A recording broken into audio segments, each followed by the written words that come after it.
it's called Stairway to Heaven, Highway to Hell, and I haven't used Highway to Hell. And the reason for that is if you go online and try and download AC/DC's Highway to Hell, it's very expensive. And this is cheap. And it's kind of the same thing, you know, highway to the danger zone. So for the first part of this presentation, we'll talk about the promise of AI. Then we'll talk about the energy. And we'll talk about the supply chain and the costs, both in environmental and financial. And then we'll finish off with AI's possible future. Oh.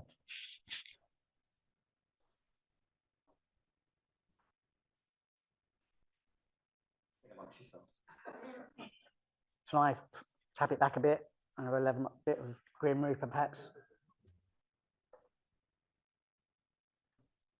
Technology, eh? A connected world, and there's always a problem. This talk going to get a copyright strike on YouTube now.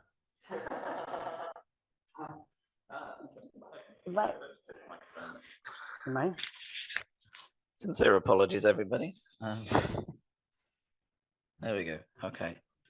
A technical glitch. I thought you were all in, but so so I apologise. John's just starting his talk now, so hopefully you all now in. Okay. Cheers. You want me to start from the beginning?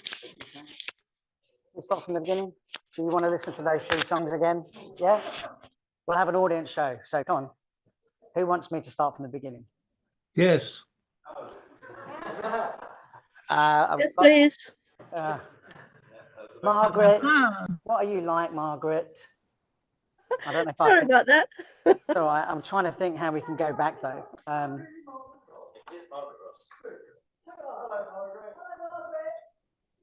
say hello, Margaret.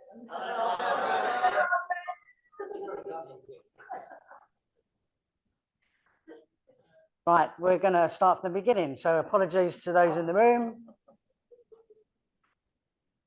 Is this going to go? I don't know what we've got now. What's happening?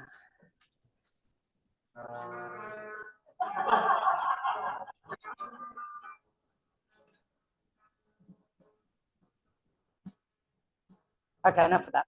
Right, so don't fear the Reaper is what I'm saying. But actually, by the end of the presentation, you might say that actually, John, you are the Grim Reaper and you should go away and hide somewhere.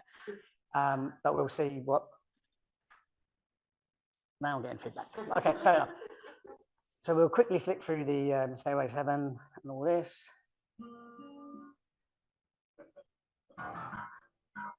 Right, okay.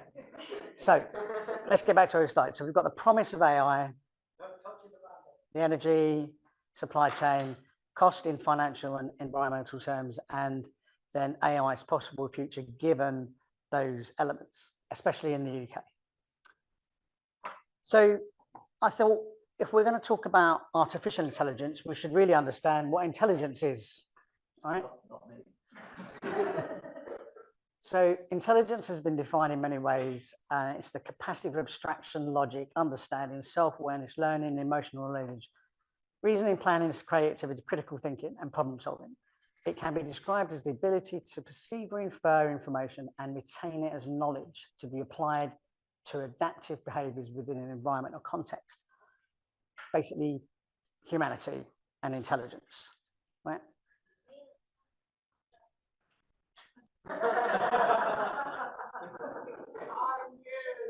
Ironically, whilst you're talking about intelligence. Yeah.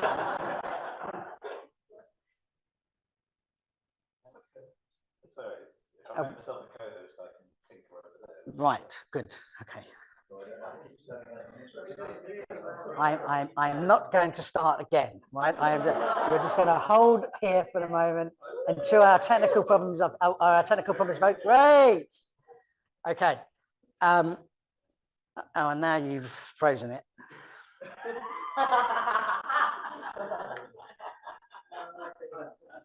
Well, just move the mouse and click on the other window. The other screen. This one? Okay. Yes, right. So what is AI? So artificial intelligence in its broadest sense is the ability entirely exhibited by machines, particularly computer systems. And it's a field of computer science that is very, very popular at the moment, right? Very popular. And I have to say that personally, I am not a fan, right? And the reason for that will come apparent very soon. So can we get rid of that at the top? Richard entered the meeting. Let me admit this, people. Right, he's admitted. Great. Right. Okay. So, I'm ready to admit. yeah. Thank you. Right. So the promise of AI is it'll have an impact on the job market, healthcare, medicine, banking, transport, improved efficiency, productivity, etc., etc. And I fear for that because most of the AI engines that have been going around at the moment have literally not even recognized the concept of copyright, right? They have basically just gone in and scooped up as much data as they can. And there are a number of court cases going on at the moment by content providers to AI companies that have basically grabbed this data without paying for it, and even without asking, which is rude. You not think? I think it's rude. But what I am particularly concerned is that first one, the impact on the job market. Now, recently, back in January, I was on a meeting, seminar type thing with a guy from NVIDIA. And he was telling me that they are looking at putting AI into robots. That put the fear of Christ into me, to be honest, because that means that all of the low-paying jobs, right, are going to be taken over by robots. And that will have a profound social change. And it's not just the low-paid jobs that are being affected. You can draw up a legal contract now by AI online. So what are all the high-paying lawyers going to do? Right? And they are very highly paid. And what are they going to do? So the AI is going to impact on so many different levels of society by taking away the jobs. And that seems to me to be a recipe for social disaster. Now, it's not happening, well, it is happening, but let's see how it pans out, because I think there might be a natural barrier to the extent of AI and how it's deployed. So who knows what this guy is? It's CEEDA, yeah. The Ides of March. And I wrote an article this time last year called Beware the AI of March. The Ides of March, okay? And you can get that article. I think it's still available on the DCS website, which is Data Center Solutions Magazine website.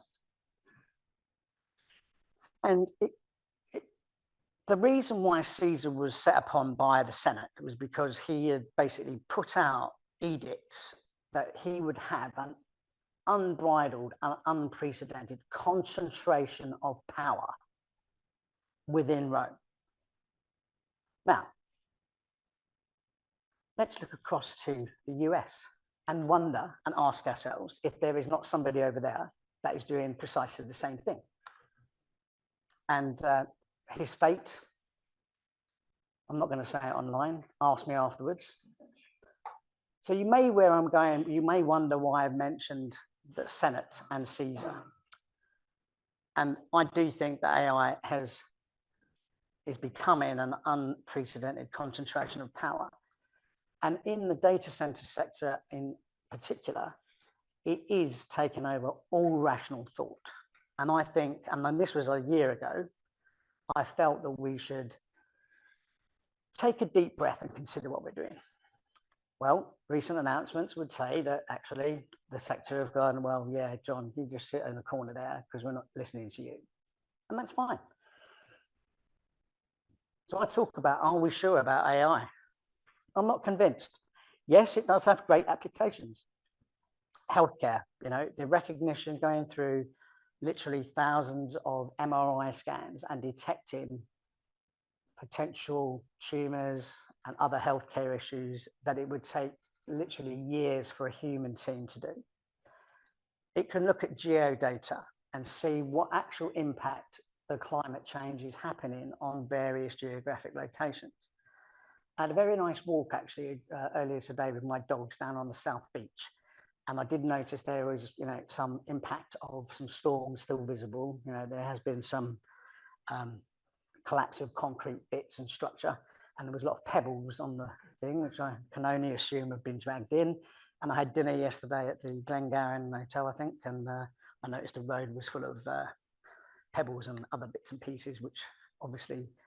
So anyway, AI can determine where potentially we are going to get problems, and we can start to adapt and mitigate the effects of climate change in those locations through technology and construction.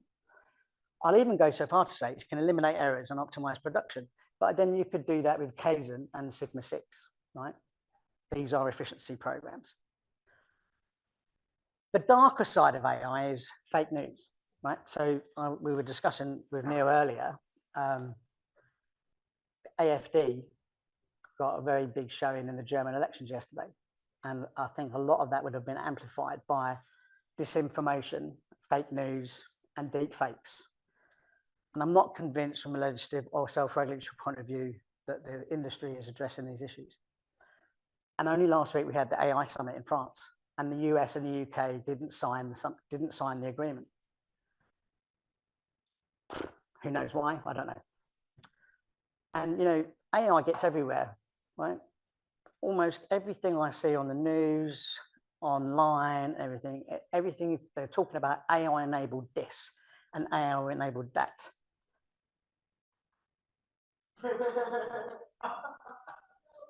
Right, you know, this was from last October. There's an AI crossing, whatever that is going to be installed near a football ground. It's effectively just machine learning, right? It's sitting there, it's getting all of the data from the cars that are passing, and it does something I'm not quite sure what it does. But, you know, that's why I'm saying it's unprecedented concentration of power. The whole industry and society, it seems, is being overtaken by this AI mantra. So let's think about energy. The supply chain will cover. We'll look at the cost again and AI's possible future. So who knows anything about data centers? Okay, what do you have to say about them?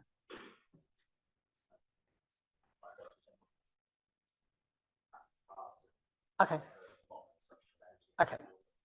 Right. Yeah. Lots of energy consumption and lots of water in America, not so much in the UK or Europe. So you do get a lot of people when talking about data centers, and they do say that they are coal-eating, fire-breathing dragons. And to a large extent, that's true. So last year, in 18th of October, the International Energy Authority or Agency published some information that said basically that they would see data center energy consumption in the world double due to the size, and a lot of that is for cloud and AI services. And they said that they reckon it's 6,750 terawatt hours, which is more than the combined demand from the United States and equivalent today. And you can check that out on that link. But actually, in terms of total energy consumption, data centers only account for a very small proportion of that. It's about 3 or 4%. Yeah, right. So how much energy do data centers consume, do you think? Anybody globally? Have a guess.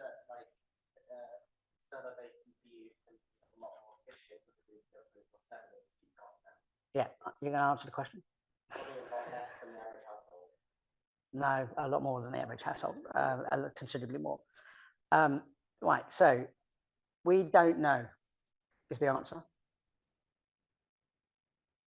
It is a difficult question, and it's a really silly answer because we don't know. No one knows.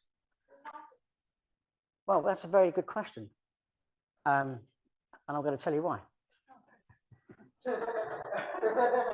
It's a different slide deck, actually, right? So the International Energy Agency in September 22, so remember the previous mention of the IEA was for last year. So in September 22, they said that energy use was around 230 to 320 terawatt hours, or about 0.9 to 1.3%. But that is a really wide range. It's a 46% difference between 220 and 320 terawatts. And the reason for it is because different people use different definitions of data centers, right? And it didn't include, does it include, let me see. Right, so, and you can find out on that report link. Then they had the Electricity 24 update, which was last year. In Europe, we'll come on to the energy report in a moment, but in Europe. Is it possible to approximate what you get for a terawatt hour? Well, you see. With the numbers. Okay, so I'll put it into context, right? So current data center energy use globally is probably around the equivalent of the entire country of Portugal. And it's probably even higher now. But right, so in the EU, and it's the 28, so this was before Brexit, and they said it increased from 53 to 78 terawatt hours between 2010 and 2018. That meant it was 2.7%. And this is 2021 data. And then they said compared to 2018, they are expected to increase by a further 21% to 92.6 terawatt hours by this year, okay? In the Joint European Commission or Joint Research Commission report last year, which you can freely get download, it says that it was between data centers to a certain definition used between 45 and 65, equivalent to 1.8 to 2.6% of regional electricity consumption within Europe. And that 4 markets covered the top 2/3 of data center energy use: Germany, France, Netherlands, and Ireland. It was 2% of the national electricity energy use in regional, 18% in Ireland, 5.2% in the Netherlands, 4.8% in Luxembourg, 4.5% in Denmark, and 3% in Germany, Sweden 2.3%, France 2.2%. And then, but telecoms networks were a further 25 to 30 terawatt hours. So actually for that previous 2018 report wasn't far off the money, but it is around 95 terawatt hours. Yeah, between 75 and 95. So probably on the high side of that report. And again, we've just covered that. Right. What about in the UK? That's Europe done and dusted. How much in the UK? So I've asked this question since 2015 from various audiences. And I'll answer that question in about 5 slides' time. So this is the report I mentioned earlier, the Electricity 2024 report. And it said that data center energy use was going to double from today in 24 to 2026. And they said it's now 460 terawatt hours of worldwide in 2022, which is almost 2% of total electricity demand. And that the increase was going to be largely from cloud and AI. I've forgotten I had that widget, so I shall be using it from now on. I'm afraid that, in my opinion, all of those estimates are a steaming pile of shite. I said that in America, actually, and I've got some very strange looks from the audience. And they don't like bullshit I said, and they were kind of like, oh, we didn't know you could say that. Anyway. So the problem with data center energy numbers is it depends on who you ask for the definition of a data center, right? So what we've got at the moment is basically this: everything you can see above the waterline. But data centers properly, which accounts for all of the server rooms, your points presence, your mobile phone cell towers, which are all part of the whole kind of concept of, everybody's got one of these. You do a Google search, you're consuming energy in the local cell net tower, the actual tower itself, and any hops it's doing to a point of presence, then to the data center, then to another data center, then perhaps to another data center, and then all the way back again. Right? So you have to include everything when you talk about data center energy use, and we don't. And they don't like to do that because if they did, it would scare the living bejesus out of everybody. So, data centers in the UK, we don't really know because we don't know what definition they're using. What we do know is something called the Climate Change Agreement for Data Centers. So the Climate Change Agreement for Data Centers is like every other climate change agreement that's present today in the UK. What it does is it gives operators a discount off the climate change levy in return for reporting their data to the Environment Agency. So we know that in the 5th period, which was January the 1st, 2021 to December the 31st, 2022, that it was 9.6 terawatt hours for the commercial sector. So it doesn't include mobile phone base stations, points of presence, and even local telephone exchanges, all of which shift our data to and fro. 9.65 terawatt hours. Of that climate change agreement in the 5th period, there were 65 organisations in the scheme, representing about 121 data centres in the UK. Who knows what PUE is?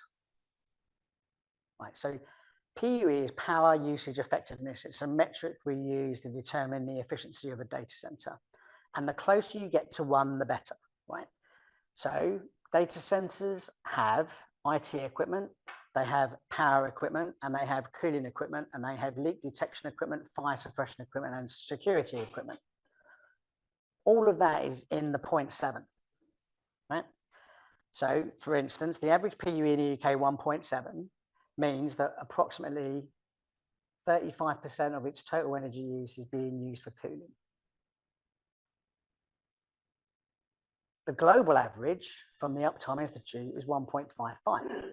So technically in UK PLC, we could actually become more efficient by doing some stuff, which I will talk about later. Of those 65 organisations, remember, they are getting a discount off of their power bill in return for reporting stuff. And they get given a target from the Environment Agency of how they should improve in the next period. Of their 65, 30 did not meet their target, right? So they're leaving energy on the table. Now, there's a very good reason for that. And it's because if they don't meet their target, they have to go out and buy carbon credits. Now, if you look at the discount they get from their electricity bill and the amount of money they have to spend to get a carbon credit, it's cash rich for them. So we have a client who got about £240,000 discount from the levy, and their carbon bill was only 40 grand. So they basically trousered £200,000 from the government for doing nothing. And they are one of the smaller data center operators. So other ones are getting a lot more. Right, so actually how many data centers are in the UK? So the Climate Change Agreement will tell you there's 121 or 120-ish. Tech UK's most recent report said anywhere between 450 and 500. DC Byte, which is a research team, reckoned about 315. And actually there's probably about 100,000. Right, and that is called distributed IT. And Tech UK, because they are the liaison between the trade association and government, have basically said you need to focus legislation on the distributed IT because that probably accounts for 3/4 of all IT related energy use in the UK. effectively penalising the commercial sector and allowing other enterprises to basically get away scot-free. Right. So in the UK, how big is our fleet, do you think? So we've got 315, let's say use the DC byte data and say 315 data centers. They account for about 1.5 gigawatts of capacity, right? So literally half of Hinkley Point C's output would be used annually to power those data centers. There are 278 megawatts under construction. There's an additional 2 gigawatts planned, and those planned are actually sites that have been announced, have the finance, have a valid power offer and planning permission, but they haven't started construction yet. So they're ready in waiting to go. There is a further 2 gigawatts in what we call early stage IT. So this is where one of those 3 elements is missing. Either they don't have any power offer, they don't have the finance, or they haven't yet secured planning permission. So the expected fleet by 2030, well, between 2035 and 2050 is 5.5 gigawatts, or a quadrupling of our current capacity. But there is an elephant wandering through the server rooms and the data centers. Now, I don't know if we're going to do it. If we've got internet access, Neil. And we've got internet access, okay. Well, let's see if it will work. Right. So this is data from a website called I Am Kate, and what Kate, and it is actually a person called Kate. I think she works on a national, I'm not sure. But what she's done is she's aggregated all the real-time data that's available and created this slide deck. And we can see the time, we can see the price, the average wholesale price, how many emissions contained, the demand, the generation, and what we're getting from the interconnectors. And I'll come on to the interconnectors in a moment. And as you can see from this slide, we were actually importing 4.4 gigawatts from the interconnectors. So the interconnectors are the cables that go over to Belgium, Denmark, France, Ireland, the Netherlands, and Norway. Right? So we were importing energy from those countries. The price is 52 pounds per megawatt. And considering the strike price for Hinkley Point C is £90 per megawatt. That's going to be interesting. 14.2% derived from fossil fuels and 47.5% derived from renewables, which is all good stuff. That was, I think, on the 14th of September. No, sorry, that was the 14th of September, 9:05, yeah. Later on Monday, though, the following Monday, the 15th, we've got this data. So transfers were only 3.4 gigawatts. There's no price, not quite sure why. Got quite early, maybe the energy analyst hasn't got up yet. But 55.1% were running off fossil fuels and only 16.6% from renewables. 8.3% from the interconnectors, right? Now you can see Ireland's got a minus figure. And that means that they were transmitting stuff to us, not the other way around. Now I've clicked on this. I'll put this in. Let's see what the live data is now. No, it's asking me to, yeah, it's asking me to sign into Chrome. It's asking me to sign into Chrome.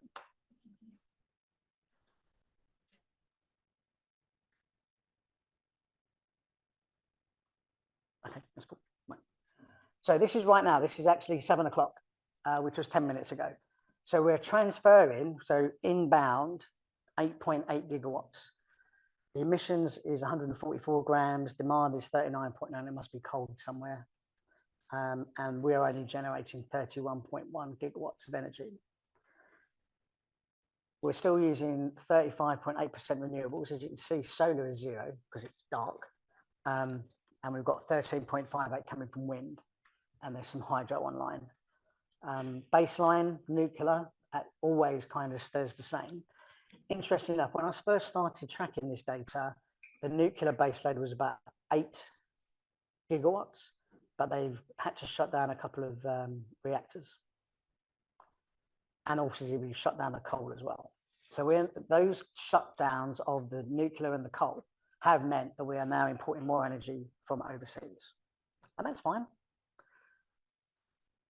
Right, I need to get back to the, just put that down like that. That should work, yeah, great, cool.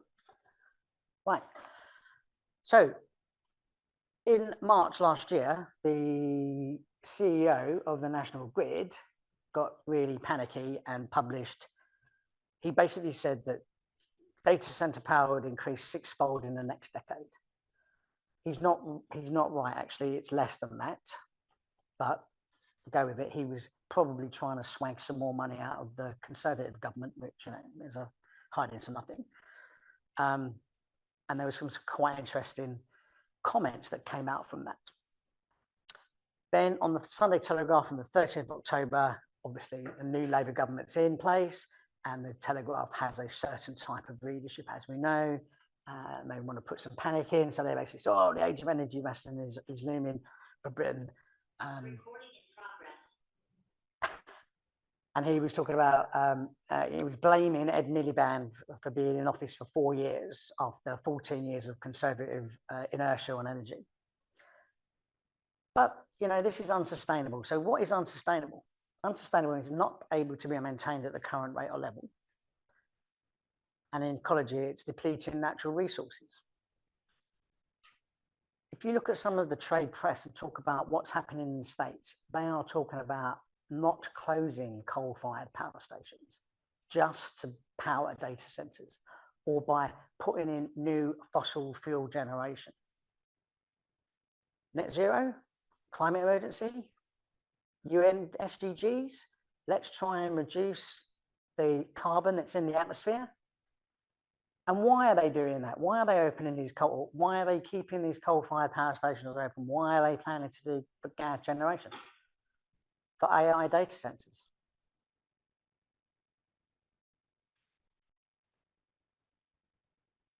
In Europe, we're a little bit more focused on the climate change and legislation.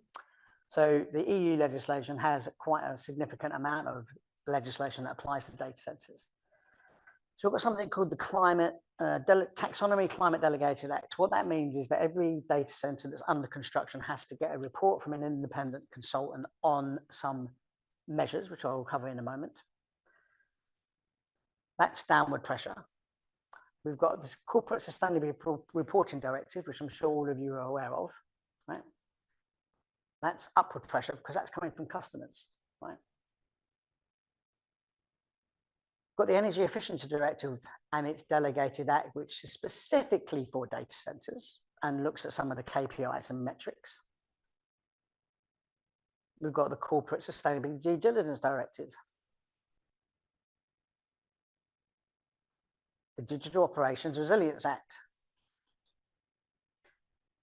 The new Taxonomy Climate Delegated Act, which should be published this year.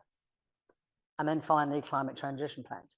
So all companies in Europe over a certain size have to provide information to the Commission about what they are doing to mitigate the effects of their operations on the climate. We will see this slide later. You may have seen that quite soon after the new government got in power, they designated data centers as critical national infrastructure. But they didn't specify what that actually meant, which is an interesting place to be. Oh, they did. They said it's going to be designated as critical national infrastructure alongside energy and water systems. Now, at the moment, data centers aren't regulated directly. They fall under other pieces of legislation. But they're going to designate them as CNI alongside energy and water systems, which could mean a greater level of scrutiny on the sector. This is not something, in my experience, the operators are overly joyed about. So, energy infrastructure. You've seen that I told you that we're importing lots of energy from Europe. And you've also seen that we're going to have a 5-fold increase in data centers. My question would be, where is the power? We could do it from data center regulations. We could even look at new power stations, and the government, you know, we've got Hinkley Point C, which is what, double budget and 4 years late. Not due to be online now until 2028, 29. It should have been finished last year. We've got, now that's operational, actually that's 2036 that you reckon it's going to be operational by. StAIrway C, which is our next new big station. They're not even done the environmental permitting yet, so I can't see that being done until 2040. New nuclear, who's heard of SMRs, small modular reactors? Hands up. Yeah, that's good. Yeah, there's problems with that as well. And we've got grid upgrades. I'm going to come on to SMRs in a moment. And then we've got grid upgrades and the disruption in environmental issues and costs. So we've already got a new wind farm, I think, off the coast of Norfolk that's planned to come in along that Norfolk coast, and the NIMBYs are up in arms because of the cables that will need to come in. So we have got some issues coming up. So what are our options? Do we abandon the UK's net zero ambitions? Do we think we should do that? Right, I want a little bit more. No. Great, good. Should we accelerate new energy plants? Okay. So the investment decision for SMRs is not until 2029. And that is from the Office of Nuclear Regulation, where I actually did a debate last year on SMRs, which unfortunately I lost. But there was a room full of nukes, and it was a graveyard shift on the end of the second day. I think everybody just wanted to get to the pub, so they all said yes. Fusion. Fusion? Anybody for fusion? Well, you know, last week the French did say they managed to keep a reaction going for 20 seconds, which is a lot. That's it. Oh, excellent. Oh, that's good. So we've got fusion. Fusion's a possibility. And we can accelerate wind and solar. And obviously the government's doing that. Now, if you're aware of this, please let me know. But currently, there are 9,500 separate projects on the National Grid's connection register for new generation capacity to be put onto the national grid. 9,500 projects, about 400 gigawatts of additional capacity, largely made up of new wind farms, new solar farms, and BESS, right? BESS is battery energy storage systems. So they basically take the energy when it's windy and sunny, and they screw it away in big batteries. To be honest, the UK shouldn't really need to do that, but it'd be a perfect solution for Ireland because currently most of their wind energy is curtailed if it reaches a certain wind speed, and they send it over to us. Or do we abandon AI? Well, we have a wicked problem. Yes.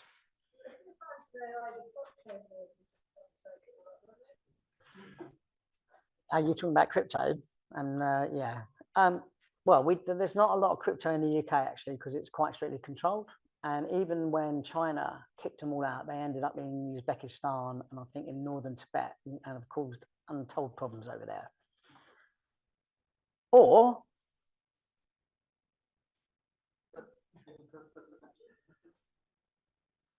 now the reason I put DeepSeek up there is because DeepSeek has caused an absolute tailspin to the data center sector. Up until DeepSeek was announced, which incidentally I have on good authority was a gift to the Chinese people for Chinese New Year.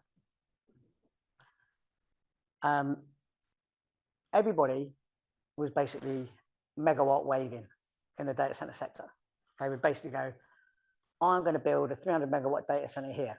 And then somebody else would go, well, we're building a 400 megawatt data center there. And then somebody went, oh, but we're building a 1 gigawatt data center here. And only last week, we had Malaysia say, we're going to build a 3 gigawatt campus data center. And that was superseded again by somebody saying, actually, we're doing a 5 gigawatt data center. And again, I'll ask the questions, where is the energy from? DeepSeek showed basically the US that you could do AI at substantially less cost and energy cost. And now they've all gone back into their little hidey holes to work out what they need to do. Because there has been a very distinct lack of announcements from the States since that DeepSeek announcement. There was about 4 days after, there was people going, well, you know, they stole our IP. Hold on a minute, you stole everybody else's IP by your dredging, right? So that's not going to fly. Right. This is from this morning, or January, right? So Microsoft in January announced an $80 billion AI investment in data centers. $80 billion. Last Friday, it cancelled some data center lease agreements. And this was from an investment company. And they said they'd walked away from several data center deals, 100 megawatts, let over 1 gigawatt of deals expire, and had walked away from at least 5 land parcels for more data center capacity. In my opinion, this is the bleeding edge of a rollback by the American tech AI companies. These will be the first guys. I think that you'll see a rollback from now on. They have blinked first. Their investors are saying, how much are we paying for this? Is this going to be worth it? Perhaps not. Maybe we can do more with less. Is the gold rush over? Right? So that's my question. Is the gold rush over? So the AI gold rush supply chain, now we're moving on to the construction part. So that's all the energy bit covered. We're doing the construction part. The people that made the money on the California gold rush are merchants. I'll leave you to read the rest, right? And especially Levi Strauss, right? They made mint on it. And then what one chap realized was that he was looking at what the miners needed in order to get the gold out of the mountains, equipment. So he bought up everything he could.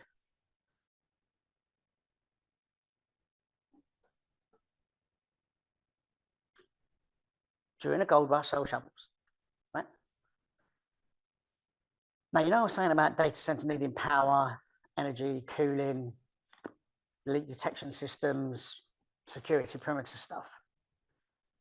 It's called capital plant. And it's things like chillers, crack units. Like crack units are computer room air conditioners.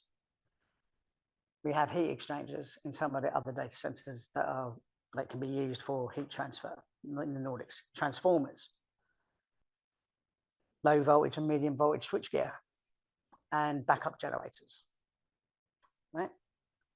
So all of that is needed in a data center, and these boys are not cheap.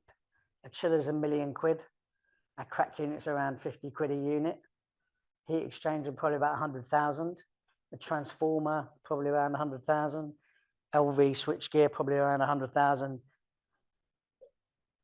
diesel engines up to 4 million. Right, so there's been this boom going on. What are the lead times on those capital plant items?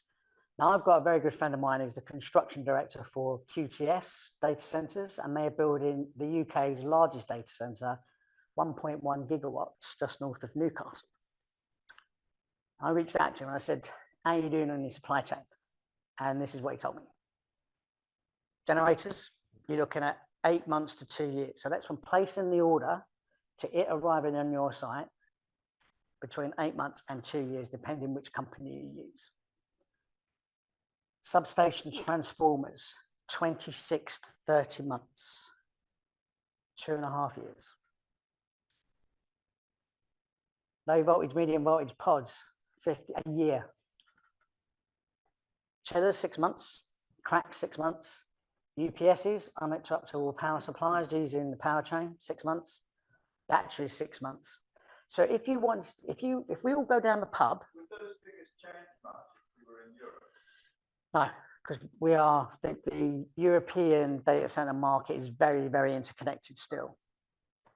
So if we went down the pub after this session and said, right, we're going to build a data center in ABBA, right? We could get the money together. It would not be operational and probably until 2028 at the very earliest. Right? And that's if we could get the power. We might have to wait for that. So even if we were to buy it, and that's assuming that these numbers are still the same, because this was last October. Now, if you think about what Microsoft have just done, they would have put in pre-orders for a lot of that stuff. And it may not have started manufacturing yet. So that could technically lead to an oversupply if a lot of people start. So those numbers might come down. Yeah. Ring main units, so RMUs, ring main units, 6 months, and cooling distribution units, which is something I'll cover in a moment, they are 6 months as well. Construction costs. Tender prices for data center construction projects are expected to rise at a constant rate in the next coming years. 58 respondents to this survey said they had already reported rises of between 5 and 15%, and they expected them to rise at between 5 and 15%. Some, about a third, said they might slow to around 5%. And I think that might be interesting moving forward. Overall, the year-on-year cost index is 9% more than it was last year. Their index, this is Turner and Townsend, by the way, their index looks at 50 locations for data center construction projects. Tokyo, $14 a watt. That's expensive because obviously Japan have just closed all their nuclear reactors because of Fukushima. London is $11 a watt. North Virginia, $11.50. There's a good reason for that. I'll come on to that in a moment. Phoenix, Arizona, in the middle of the desert. Why would you put a data center in the middle of the desert? I don't know. It just blows my mind why they would do that. $9.40. It's probably land prices.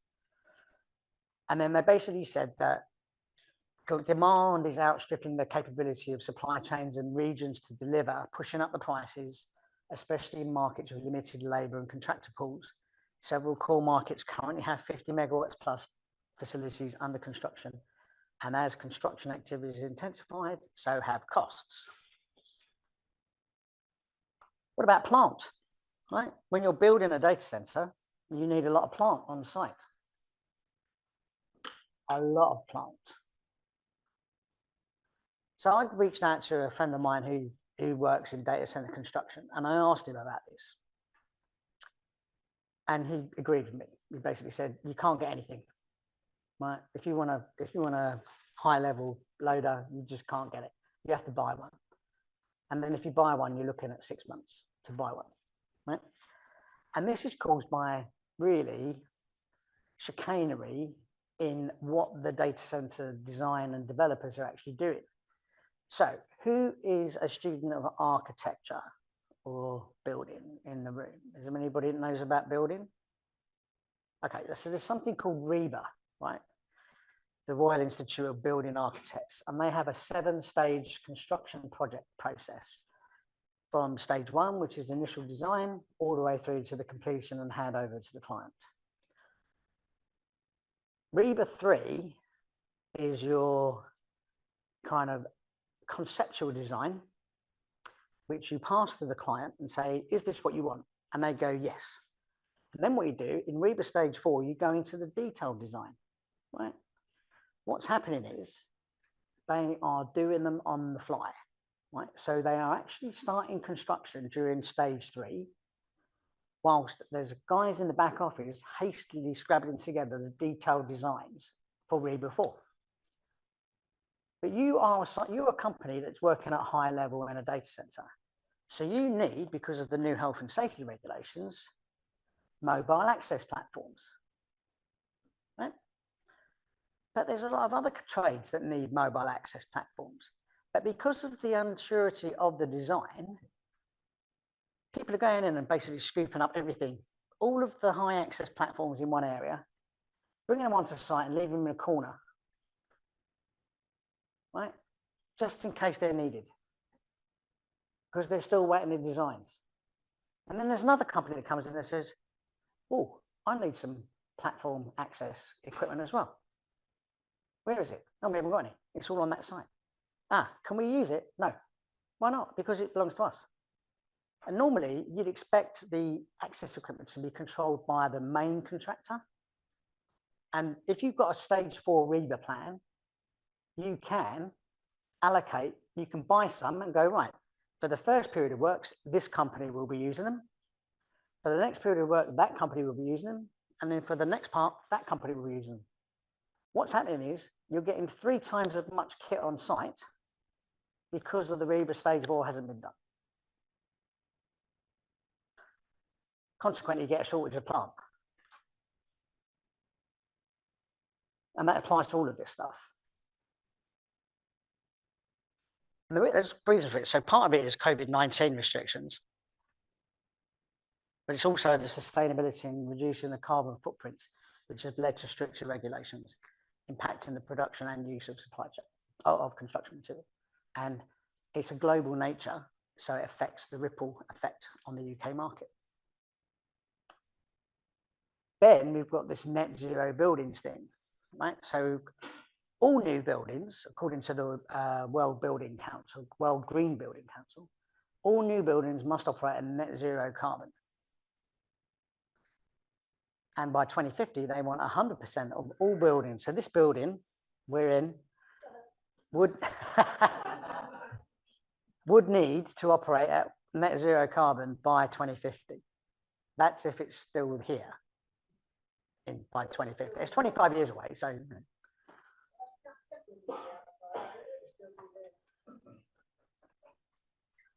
And then there's also the decarbonised grid.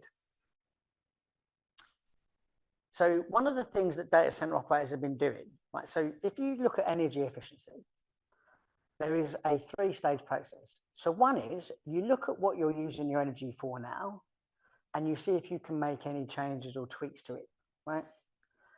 And you identify the waste and you take it away. So in data centers terms, that would be taking out zombie servers. Now, who knows what a zombie server is? No? Okay, here's a question for you then. And it's probably not a good thing to ask in a university, but I'll say it anyway. How old are your servers in the university? Okay, so in normal corporate world, right, servers are replaced every 3 years. And the reason for that is that the warranty on said server is 36 months. So companies like to be on the safe side. So as soon as the equipment goes out of warranty and they go to their MSP, their managed service provider, and said how much to maintain this unit for the next 3 years, they'll be quoted some stupid price, which will be the same, almost the same as a new server. So they'll go for a new server, despite the fact that the server they've got will work perfectly happily for probably 10 years. Right? It's part of the vicious circle of green IT. It's warranty-led and company-led. They want you to buy stuff. It's a very consumptive business model. Getting back to the decarbonised grid, right? You've got a data center, you've got a load of assets in there, right?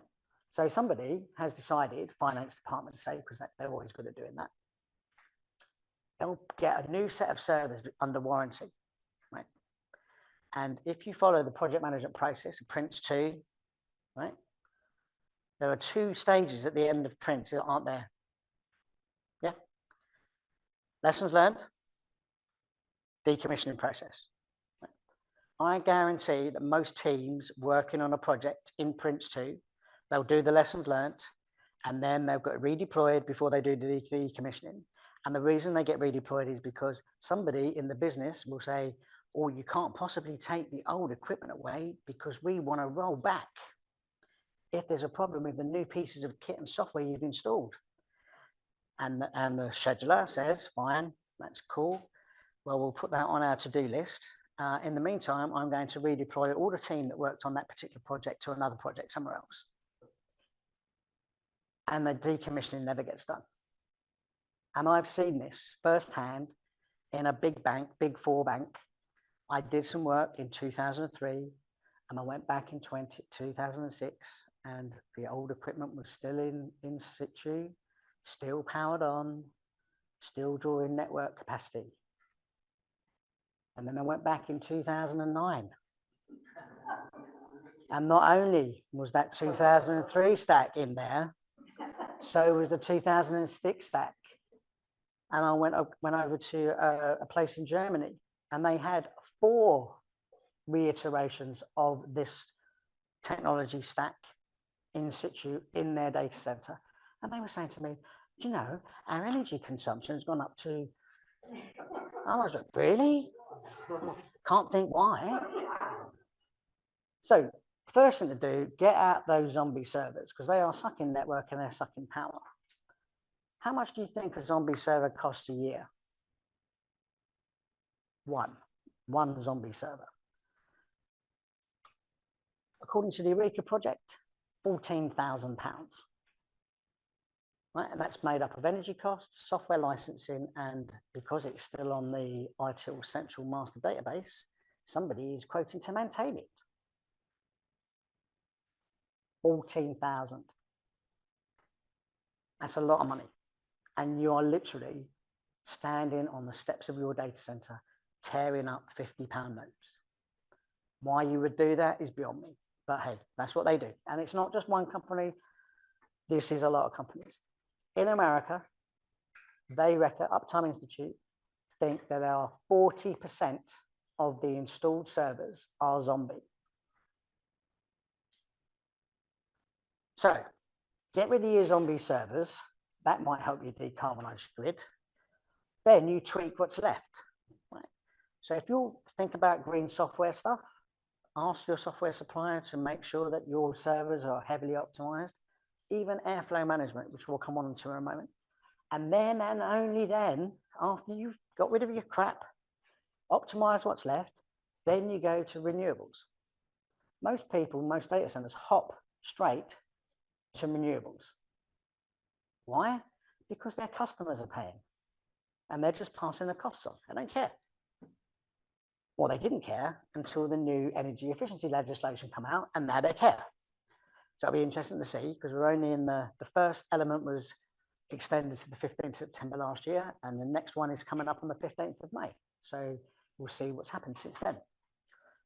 Now, I was going to go back to GridWatch, but we'll not go, right? Now, this is an AI generated search query that I made in October. Decarbonized grid, okay?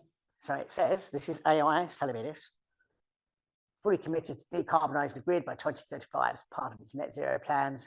It will require significant investment, planning, coordination across the government and private sector. Here are some of the challenges and opportunities associated with decarbonizing the UK's electricity grid. Demand. Energy consumption expected to double. The Climate Change Committee anticipates that the UK data energy demand will be 50% higher than pre-COVID levels and 100% higher by 2050. Infrastructure. New infrastructure is needed to connect renewable energy sources such as offshore wind farms and solar to homes and businesses. Building new grid infrastructure takes a long time. Technologies. We need to transition away from fossil fuels and adopt new technologies such as electric vehicles and heat pumps. Well, really, Mr. AI, that's what you've come up with? Where's the solutions?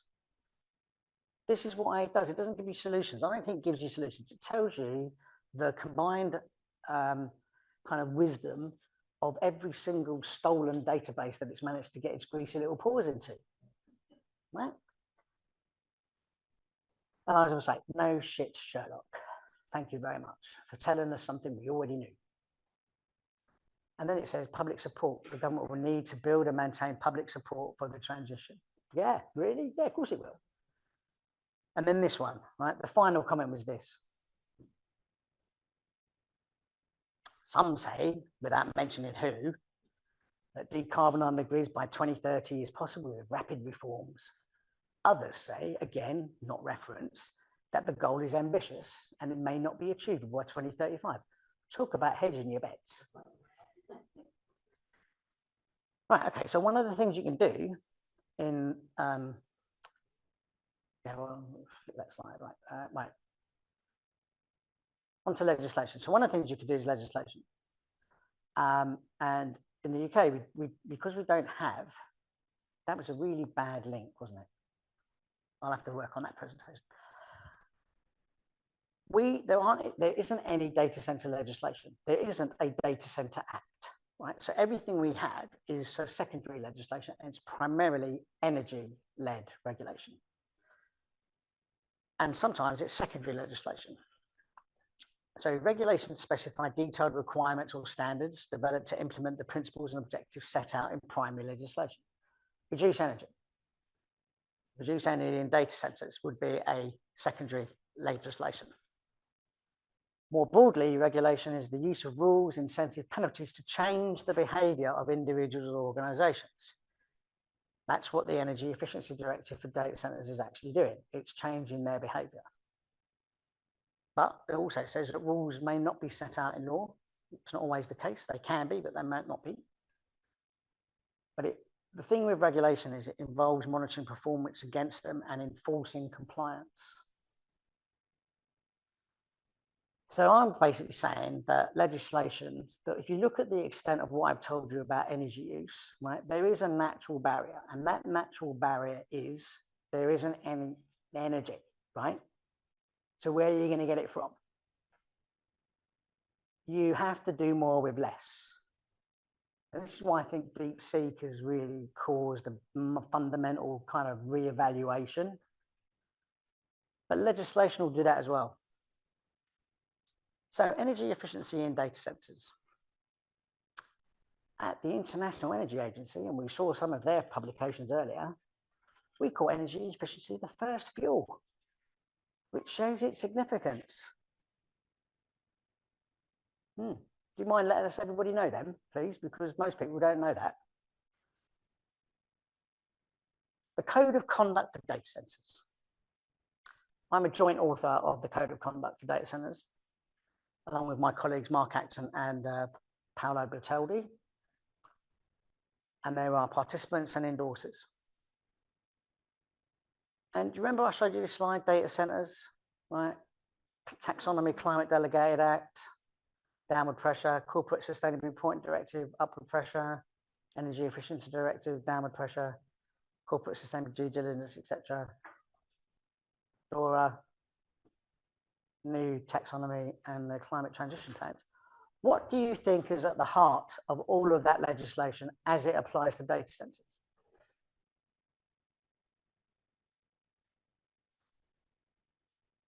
The Code of Conduct for Data Centers Energy Efficiency is at the heart of all of that.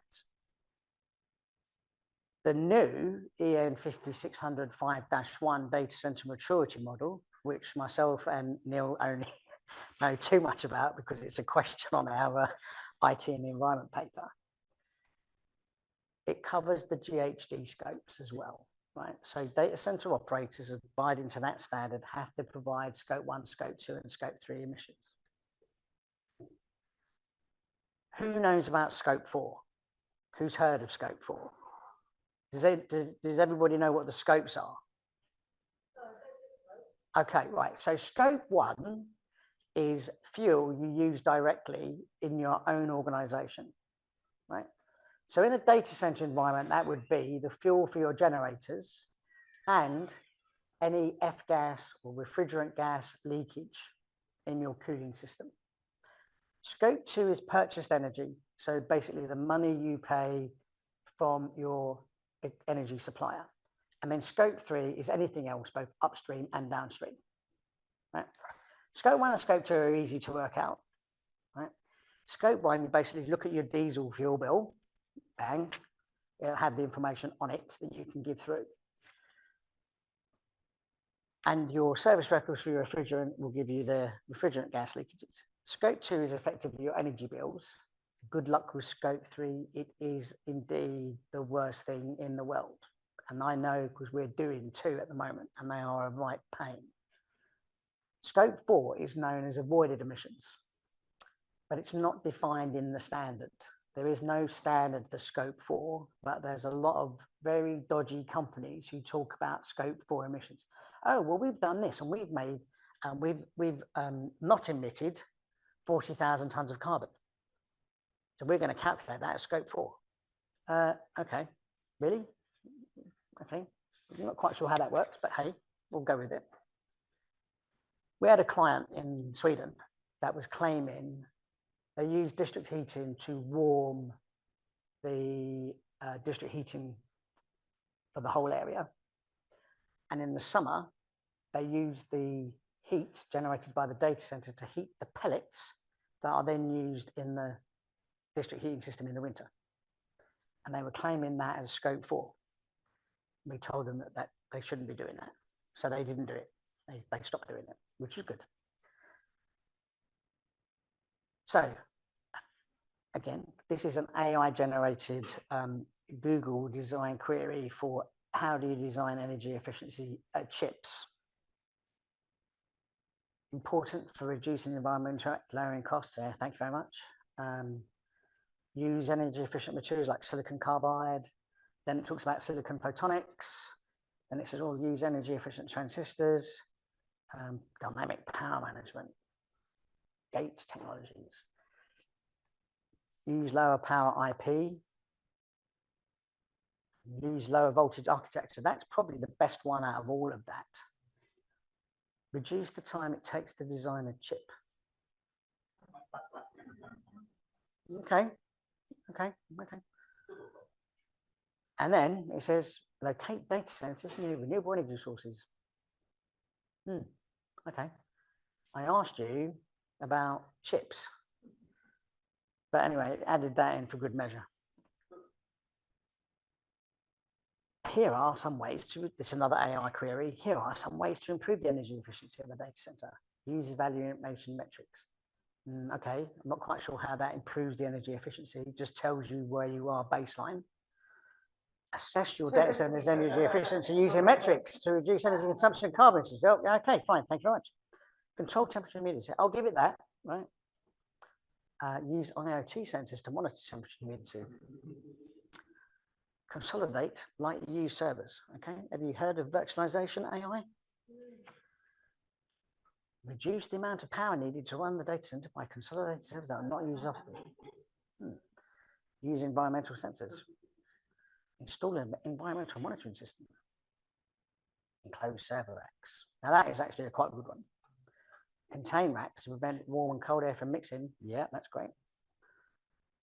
Okay. Use energy efficient technologies. I didn't think of that. And then invest in technology that are more energy efficient.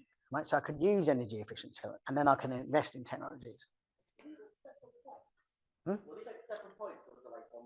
No, I said, can you tell me how to improve the data center? And this is all the ones it came back with. So we've kind of, what it's done is it's basically, it's gone out and scraped a load of stuff and then it's put it up. Right? I mean, it's basically, use evaluation metrics and then use the metrics, the same thing. Control temperature, humidity, use IoT sensors. So I thought about it and thought, yeah, let's stick IoT in there. And then the rest of it is kind of like, it's grouped stuff together.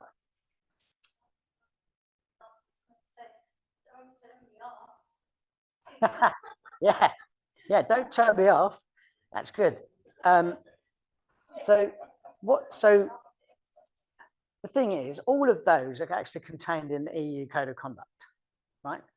So I think I'm being facetious, right? But AI is, to me, it's just like pooling collective knowledge that it's stolen. And if you did your own research, used your own intelligence, you'd have probably come up with a far better set of things that you can do for improving the energy efficiency of a data center. Come to an event would be the first one. Look at how do you optimize chips and how do you do decarbonization. This can all be done. Okay, so we are where we are, right? Let's really get into the nuts and bolts of what AI should have said. What's the possible future? So about 4 or 5 weeks ago, we had a Data Center of the Future event at the National Data Center Academy. I basically collated quite a good program. And if you were planning to go to Data Center World in London on the 12th and 13th of March, I'll be moderating a panel there with some of my delegates that came to that event. I'm looking at the next notes and I'm just thinking, right, so there is an interesting future ahead, right? The fiesta, not a dance, not a Spanish celebration. Right, okay, so a couple of years ago, in fact, pre-pandemic, I did an assessment of IBM Warwick's data center. Right, I live near Warwick and we went down to see IBM Warwick's data center, which was built in 1977. The same year that the Mark I was released. Wonderful, right? Now I went around this data center and yes, it had been added to. I'll tell you, just as a side, I walked into one of the generator rooms and on the nameplate was scratched Tom, right? Just Tom. And I said to the 2 guys that were with me, I said, we'll go into the next one and I'll bet that's Dick. And we'll go into the next one and I'll bet that's Harry. And they went, nah. I went, okay. So we walked in and yes, there it was. Dick and Harry were the next 2. So they called their generators Tom, Dick and Harry. And there was actually 9 generators. And I think the other one was quite sad actually. It was just like generator number 4. Generator number 5 and number 6. Anyway. IBM maintained their data centers really well, right? I mean, they almost wrote the book on data centers. So this data center was very well maintained and it actually had a PUE that was lower than the average UK peak PUE. Anyway, a couple of weeks later, I went to a brand new data center that was built on the Farnborough Technology Park, right, which is part of the old Royal Aerospace Establishment, Farnborough, brand spanking new. And I'm wandering around this facility and, you know, I'm thinking, nothing has changed, right? I've still got the same components today that were being used back in 1977. Now, this is a picture of the 1923 Ford Fiesta, which now no longer is in production. Right? Now look at those 2. Right? Look at the difference. Right? Now in the newer one, we have a more streamlined shape. It's got a 1-litre EcoBoost engine, which is far more efficient than the 990 cc basic model of the Mark I. It's got better seating arrangements. It's more safety conscious. It's got a better in-car entertainment and it's probably connected, right? Connected. And you cannot get into it and fiddle with it, right? You have to take it to a garage. So it is going to be optimized for the 21st century. The Ford Fiesta wasn't. But yet in the data center environment, there was no discernible difference. And that's tragic, because in 40 years, you'd expect there to be some improvement. And I say this at some events, and I get some really irate data center people going, oh, but we're using free cooling. And I said, we were using free cooling back at IBM in bloody 1977. They talk about UPS technologies. They talk about batteries. I'm saying, doesn't matter. It's the same fundamental design. It's designed to be energy inefficient, right? The one basic difference it actually is a basic model, which was a 950, was £1,856 in 1977. And this bad boy was £16,645 when it was sold last year. So what does the data center of the future look like, considering that we've got this inertia, right? 40 years of inertia between 1977 and this year, last year. How about sustainable buildings, right? So our data center client actually in Sweden that we're talking about with the Scope 4, they actually have a wooden cross-laminated timber superstructure, which is lighter than steel and has less carbon, embodied carbon in it. Because it's less weight, the foundations can be less, and they use bio-hemp additives into the concrete, which makes that less concrete in terms of carbon emissions. And then they use normal cladding. Oh, a couple of months ago, Microsoft announced that they're building a data center out of wood.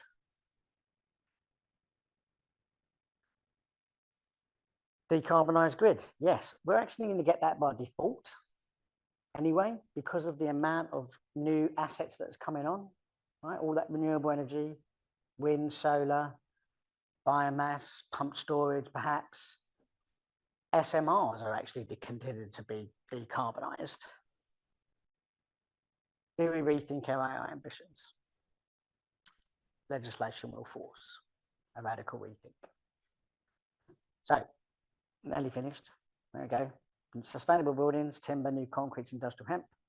How about using data centers as multi-flexible energy hubs? Right? Now, we haven't really covered it today, but you can't cool AI using conventional air conditioning because the rack density is far too high. It's about 50 to 80 kilowatts per rack. You can do only up to about 50 with air. After 50, you have to think about liquid cooling, which means you've got better waste heat recapture opportunities. Data centers could be providing energy flexibility services to the local grid, either by coming off grid when the energy's at fault, or actually firing up their diesel generators, which now would be powered by HBO, which is a hydro-treated vegetable oil, to provide power back into the grid and that district heating. Energy flexibility, waste heat reuse. Or do we rethink our ambitions perhaps with deep sea type technologies, lower energy efficient large language models? Could we say that actually all the large language models have been done and dusted? And according to a friend of mine who works at one of the universities, it has been done. Most of the English versions are completely done now. They're learning from each other, which is always a bad thing. It's like a badly photocopied menu. It gets worse and it gets more edgy and fuzzy after time. Legislation is a work in progress in the UK. Radical rethink, absolutely, in my opinion, right? We need to think about, if we are going to build these data centers, which we probably are, then we need to make sure that they're as energy efficient and sustainable as possible, which is the advice I gave to DSIT when they asked me back just before Christmas. So, it's okay. I think it's quite exciting. It's going to be an adventure. It's a good thing that's happened because it's going to take us down an interesting path. We're going to see 50 years of data center designs upended. And we're going to, I'm going to park it there. There's a chap that worked at the youth is now retired, but he said in a paper put that before pandemic, he said, if you're not building a green data center, there's the door. because you need to think about what's happening. So it's an interesting path. So let's be open and see where it takes us. We have got the National Data Center Academy, which is open in Royal Leamington Spa. I'm not going to do an advert for you, but you can check it out on there. I do want to talk about the data centers in Wales. Is there anybody in the room that's planning a career in data centers? No? Yeah? Is she? Okay. Well, there's plenty of stuff coming down the line, right? So we've got Vantage in Newport. BT have got a place at Watkins Way, Enlighten in Bridgend, IMI in St. Asaph. CWL 2 and 4 are the brand new ones that they're building currently in Newport. Microsoft are building one in Newport, and then we've got Latos. Capacity at the moment is 104 megawatts. Capacity by 2035 is going to be 199. The industry is suffering from a massive skills crisis. Massive, huge. So if you're up for it, it's definitely a career I'd get into. Thank you.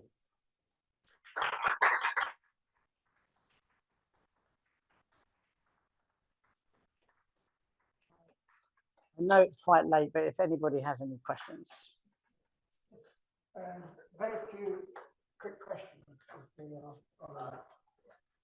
have one question. So I know at the start of the talk you mentioned that AI will probably remove a lot of jobs.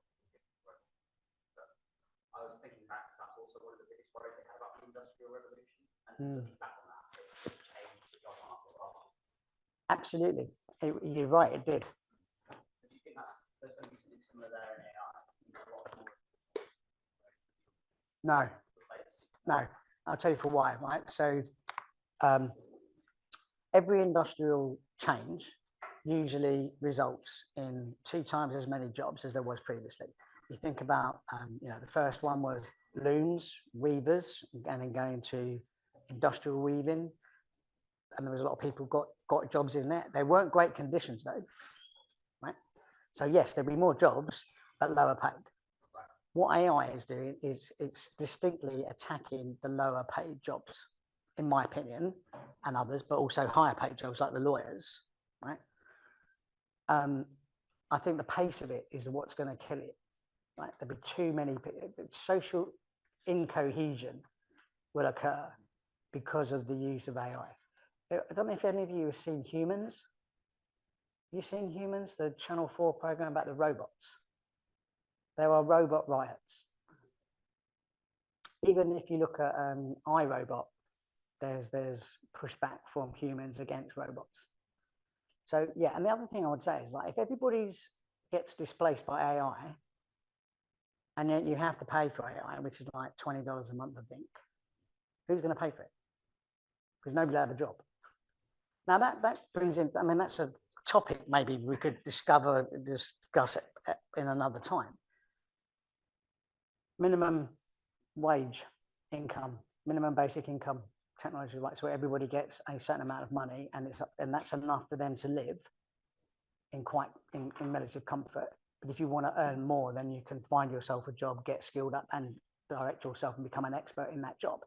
Maybe that's something that will happen, because I don't think governments are prepared for the amount of job losses that AI will probably do. And that will have a massive impact. I think we can probably agree that if ChatGPT and its cousins are in the realm of irritating playthings, they're expensive, but they're irritating playthings. That there are some major players in this, and I just wonder what their attitude to everything you said. I wouldn't disagree.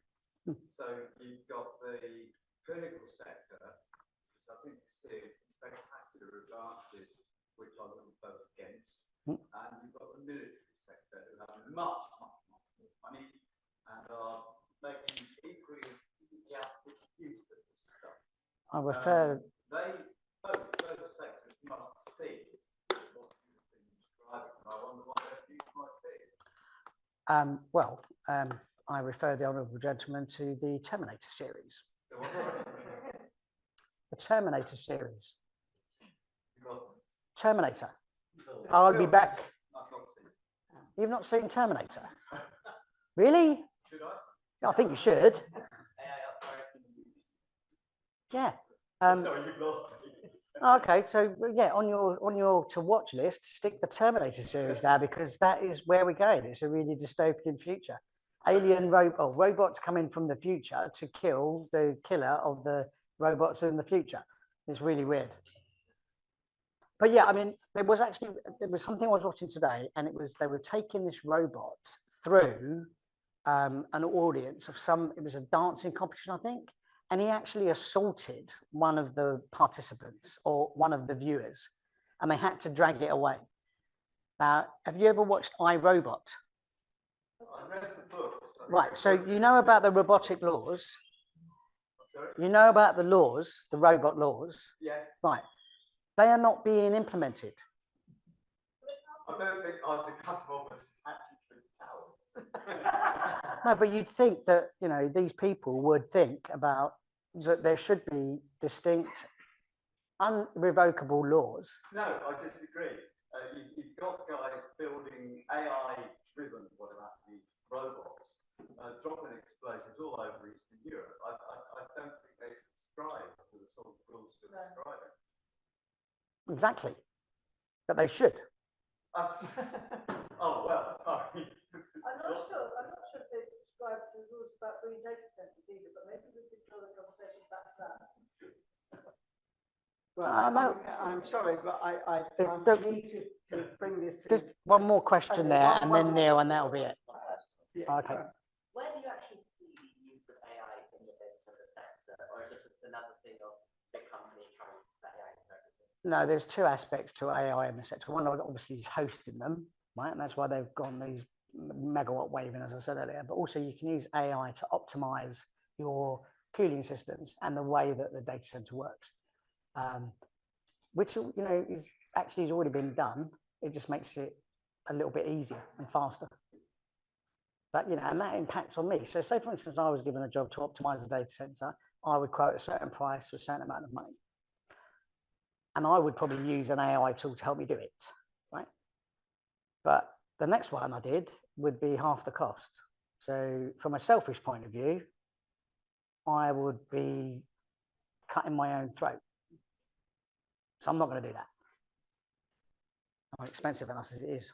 Right, go on. So there's one online, and Stephen Booth says a few years before the pandemic, Microsoft were looking to site high density DCs in submerged metal drums to maximize cooling. Yep. You know what happened? Yeah, they sunk. No, in all seriousness, right? So that was Project Matic, and that was a 5-year program. And what happened was that 3 years they were bought out, and it's all gone a bit quiet since because they didn't work very well. Now the Chinese are doing something similar. In fact, they love them so much that they're actually building a factory to build more of them. I don't like them because I think that you're going to get local warming conditions in the sea and at depth, which is not where it should be. Okay, now I'm sorry, I'm going to bring it to a close, but please can we thank John for a rather frightening talk.